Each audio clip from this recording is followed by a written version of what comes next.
Thank you. The 2014 Martin Award, John Martin Award, is given this year to William Lee for his paper Autotrophic Picoplankton Production in the Tropical Ocean. The thing about the Martin Award is it's for papers that have large effects on fields, that they're transformative on fields, and it's sometimes with the fullness of time a little bit difficult to judge.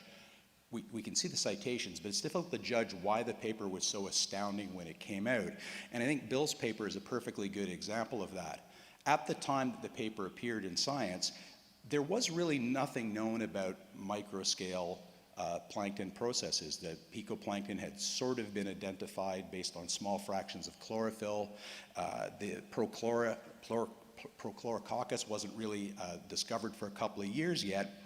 And yet his paper managed to convince the entire scientific community that photosynthesis, by this very small size fraction, less than 2 microns, was actually fueling the food web. In other words, it was a completely alternate paradigm to what was at the time the sort of the standard rubric.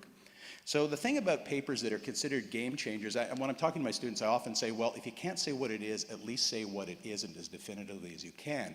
And the thing that I think is so important about Bill's paper is it basically does both. It shows clearly that rubisco activity, carbon fixation, the guts of photosynthesis are associated with this small fraction, and then it eliminates the alternate hypotheses comprehensively and convincingly, such that there's really no doubt but that the small microfraction is what's driving the production in the system.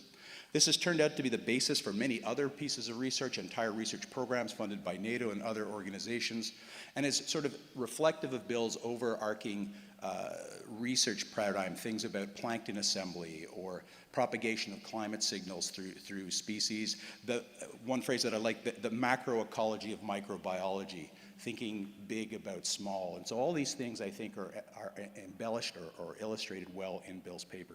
So the 2014 award, John Martin Award for publications which have transformative effects on limnology and oceanography is given to William Lee and his co-authors.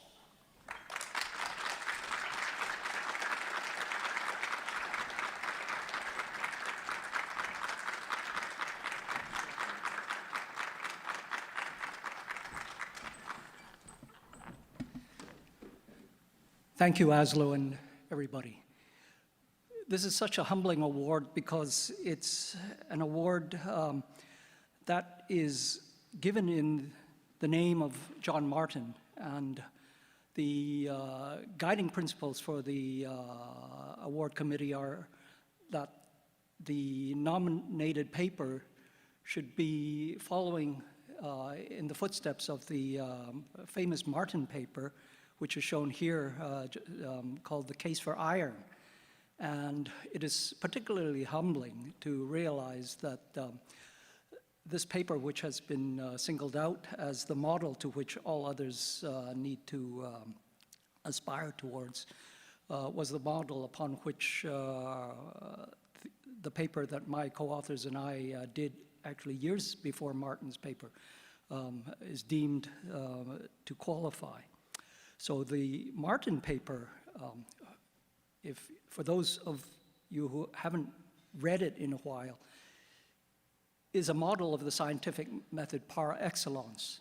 I mean, if you look at it, just in the first page here, you can see the 3 elements of the scientific method: the inductive inference method, the deductive inference method, and the abductive inference method. All of them are there, all within a few paragraphs.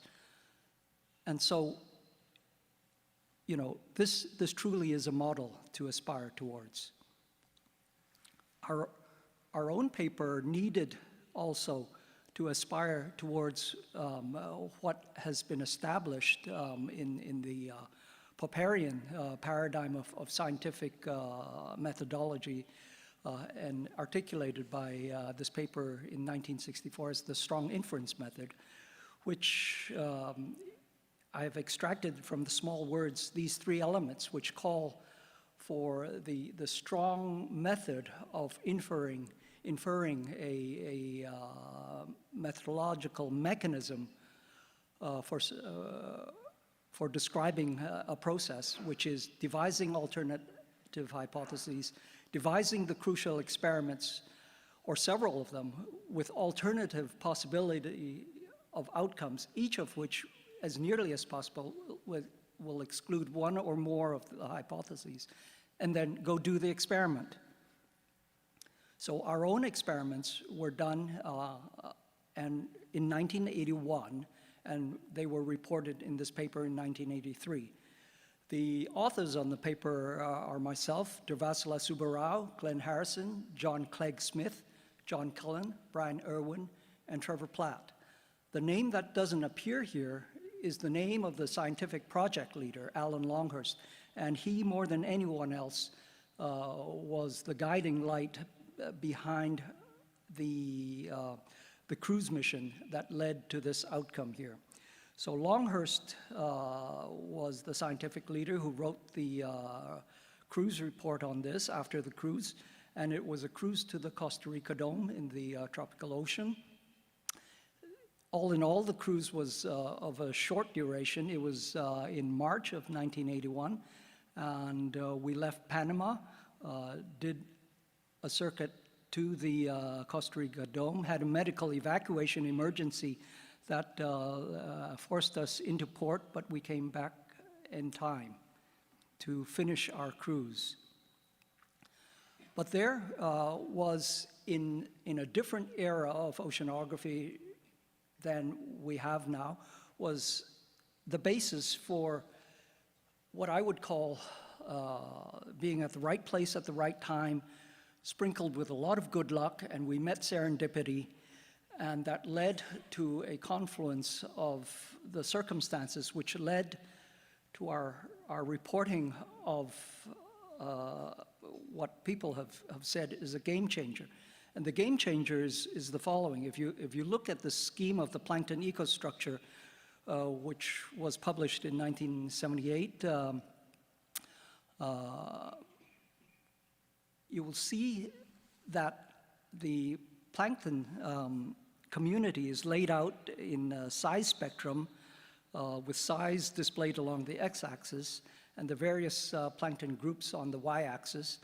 And the horizontal black bars are where you will find the major occupation of these plankton groups in the size spectrum. And notice that back in 1978, the whole here, namely the picoplankton size fraction, which is the 0.2 to 2 micron size fraction, was largely, but not completely, devoid of phytoplankton. There was a small tick there, as you can see, and that was because in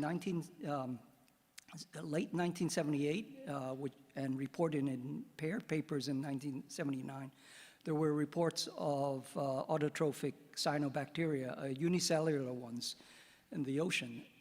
But certainly that hole in this scheme was what we set out to fill. And we tried to do this using the strong inference method laid out by John Platt by proposing a model with the means for us to conduct experiments that would allow us to reject various pathways in this and focus in on perhaps the dominant pathway. So I was fortunate enough to keep my notes from 33 years ago in my black notebook. And for the purposes of this award, I went back and looked at it and scanned it. And I was a little bit surprised actually to find the detail at which I actually documented my thinking during that time. So you'll note that in the upper right-hand corner of my note page, I dated it March 26th, which was the date we did this experiment at sea, and I had outlined for myself a mental framework. I planned incubation of 4 separate bottles with carbon-14 labeling, and I sketched for myself what I expected to see in these various manipulations. And I wrote for myself these notes, which I'm sure nobody can read. But in fact, on page 3 of my notes, I laid out the format for my experimental protocol, with 4 bottles and sampling over, I guess, half-hour intervals. And you notice the check marks I made on each one of those as time progressed. And I enumerated all the results by hand. And we had a scintillation counter on board our cruise vessel. So the results came in almost in real time the next day or the day after. And back in those days, we had no PC, so I logged in everything by hand. And these are the actual notes, including, if you look carefully in the second column there, there's a circled entry there that says leaky filter, so I threw that point out. And at sea, I graphed them all up. And these were the time courses of the carbon-14 accumulation that we measured at that time, with some manipulations indicated on the second graph there where there's an arrow. We did some selective size fractionation halfway through the incubation, and so we saw the shift there. And in fact, these graphs, when we had done it on board the ship, we knew they were good, because subsequently, when we published them, we didn't have to alter them much. And when Science accepted the paper, you'll see there, those are the graphs we used. And so on the right-hand side, we went back to our hypothetico-deductive model, and we eliminated possibilities, and we focused in on that red arrow as the model of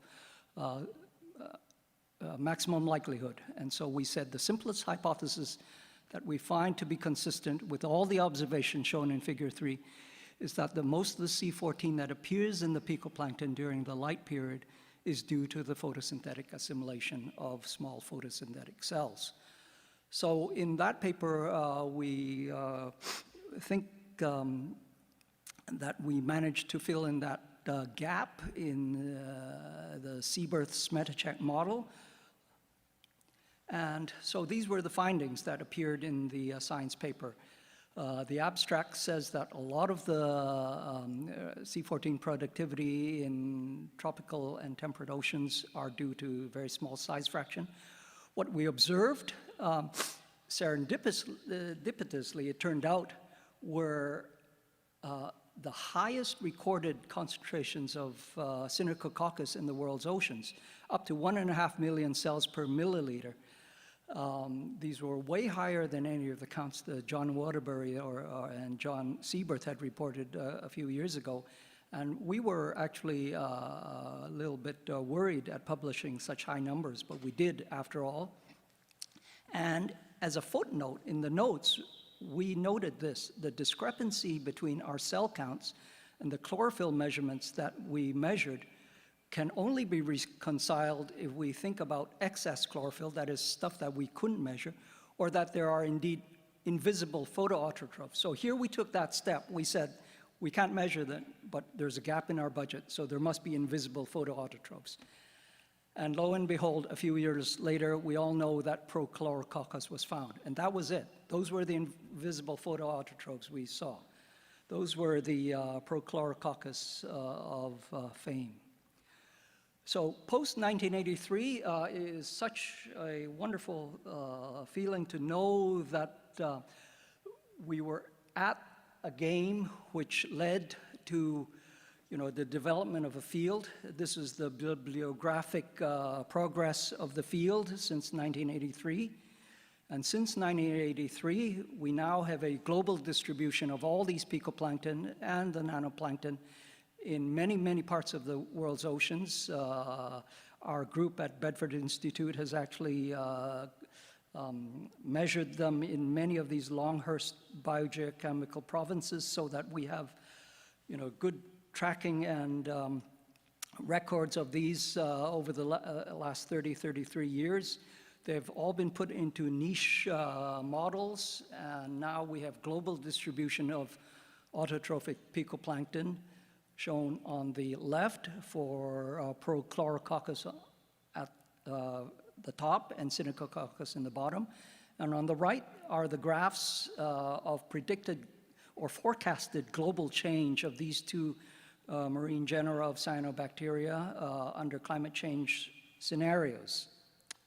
So going from 33 years ago to today, we have gone from a point measurement of cyanobacteria in one spot in the ocean to a global distribution of cyanobacteria. And I would like to end with this slide, thanking all the supporters of this nomination: Michelle Wood, Danielle Volo, Brian Palaniuk, Penny Chisholm, Marlon Lewis, and also Tim Parsons. Thank you very much.